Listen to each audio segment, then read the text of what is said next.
और मैंने कई जगह यहाँ की जनता से सवाल किया था कि क्या जो वादे कांग्रेस पार्टी ने 2018 के विधानसभा चुनाव से पहले किए थे उनको। जरूरी नहीं कि हर हीरा हो हीरे जैसा खरा, लेकिन तनिष्क का हर हीरा है 100% नेचुरल और गुणवत्ता व विश्वास दोनों पर खरा। पाइए डायमंड ज्वेलरी की वैल्यू पर 20% तक off. Visit Tanishq showroom, India motor circle, Ajmer. और नेतागण हमारे प्रदेश के भी और हमारे जिले के भी और जो चुनाव की दृष्टि से भी जो कमेटी बनी है इस दृष्टि से भी, और जो राजस्थान में सत्ता जो भ्रष्ट है, जो गरीब विरोधी है, जो किसान विरोधी है, जो महिला विरोधी है, जो अपराधियों को संरक्षण करती है, माफियाओं का संरक्षण करती है, दंगा करने वालों का संरक्षण करती है, भ्रष्टाचार करने वालों का संरक्षण करती है, इस सरकार को उखाड़ फेंकने के लिए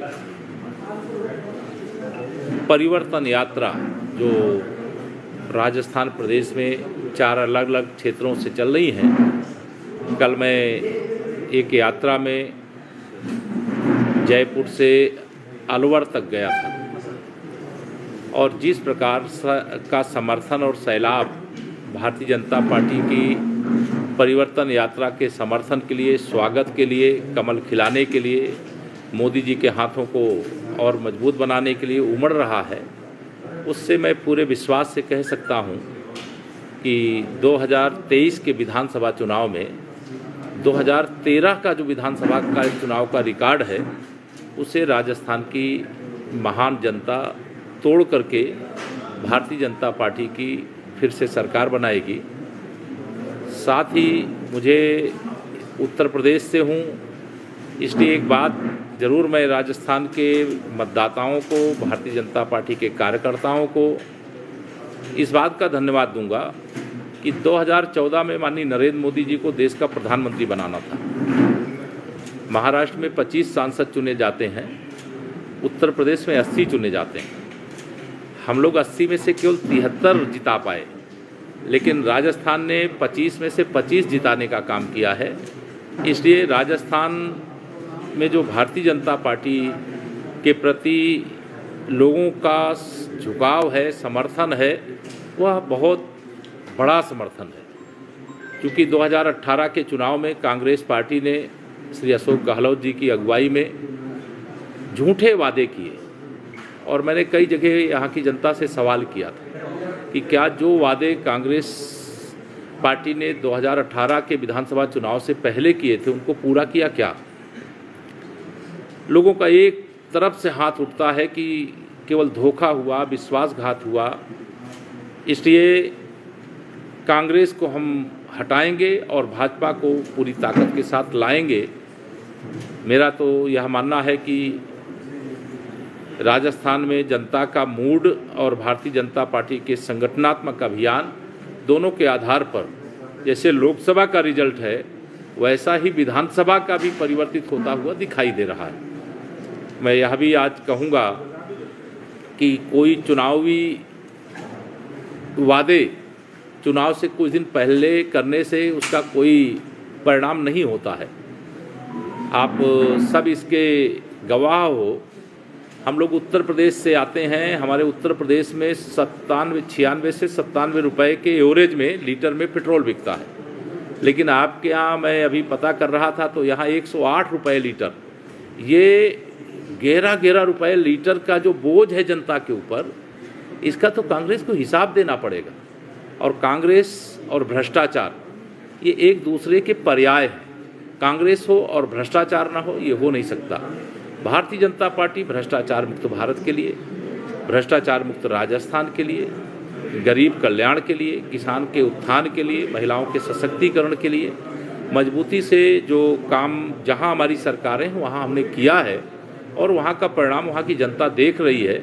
इसलिए हमें बार बार सरकार में कहीं चूक हो जाती है तो वह निश्चित तौर से 18 में थोड़े अंतर से हम लोग इनके झूठे वादों के प्रलोभन में जनता कुछ आ गई थी, इसलिए थोड़े अंतर से 1% वोट कोई बहुत बड़ा नहीं होता है, लेकिन एक बड़ी छलांग विधानसभा 2023 में जो 2018 की हार हुई है उसका हिसाब यहाँ की जनता भी चुकता करेगी, हमारे पार्टी के कार्यकर्ता भी चुकता करेंगे।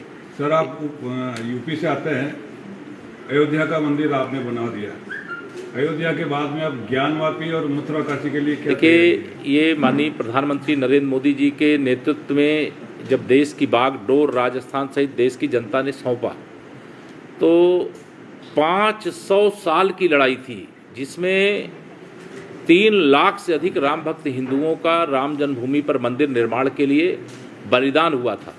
आज रामलला का भव्य मंदिर बनकर के तैयार हो रहा है और जनवरी में वहाँ रामलला उस स्थान पे 500 वर्ष के बाद विराजमान होंगे जो उनका वास्तविक जन्म स्थान है। यह देश के हर एक राम भक्त के लिए, हर राष्ट्रभक्त के लिए बहुत महत्वपूर्ण है। लेकिन कांग्रेस भगवान श्री राम को काल्पनिक बताती थी कि राम तो हुए ही नहीं, लेकिन जब जनता ने, राम भक्तों ने उनको सत्ता से बेदखल कर दिया तो उनको राम भी याद आ गए, हनुमान भी याद आ गए और शंकर भगवान भी याद आ गए। लेकिन हमने हर बार ये सुना है नारों के अंदर, मथुरा काशी बाकी है, मथुरा काशी बाकी है। आपको मैं बता रहा हूँ, मेरी बात पूरी हो जाने दीजिए तो आपका सवाल का जवाब भी मिल जाएगा। अभी मैं श्री राम जन्मभूमि के बारे में बताया हूँ आपको कि हम आज उस गौरवपूर्ण क्षण की प्रतीक्षा कर रहे हैं। मैं भी श्री राम जन्मभूमि आंदोलन का ही सिपाही हूँ और वही लड़ाई लड़ते लड़ते और राजनीतिक क्षेत्र में मुझे आज सेवा का मौका मिला है। अयोध्या के बाद काशी और मथुरा की जो आप बात कर रहे हैं, काशी आपका जाना नहीं हुआ होगा। माननीय नरेंद्र मोदी जी के आने से पहले काशी का बाबा विश्वनाथ जी का जो धाम है वो एक बहुत छोटे सीमित क्षेत्र में था, लेकिन आज वहाँ अगर एक साथ लाखों की संख्या में लोग पहुँचते हैं तो बाबा विश्वनाथ जी का दर्शन करते हैं।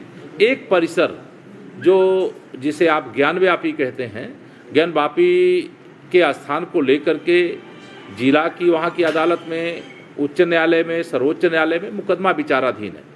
हमें पूरा विश्वास है, इस समय ASI के माध्यम से सर्वे चल रहा है और उस सर्वे के आधार पर सच्चाई सामने आएगी और बाबा विश्वनाथ जी का वह धाम, वह स्थान पूरी तरह से आने वाले समय में, जैसे अयोध्या हमारा है वैसे काशी विश्वनाथ जी का स्थान भी हमारा होगा और भविष्य में मथुरा भी होगा। लेकिन यह काम भारतीय जनता पार्टी ही कर सकती है, भारतीय जनता पार्टी ही न्याय दिला सकती है। लेकिन हम सब लोग न्यायिक प्रक्रिया की प्रतीक्षा भी करेंगे और न्यायिक जो आदेश होंगे उसका पालन भी करेंगे।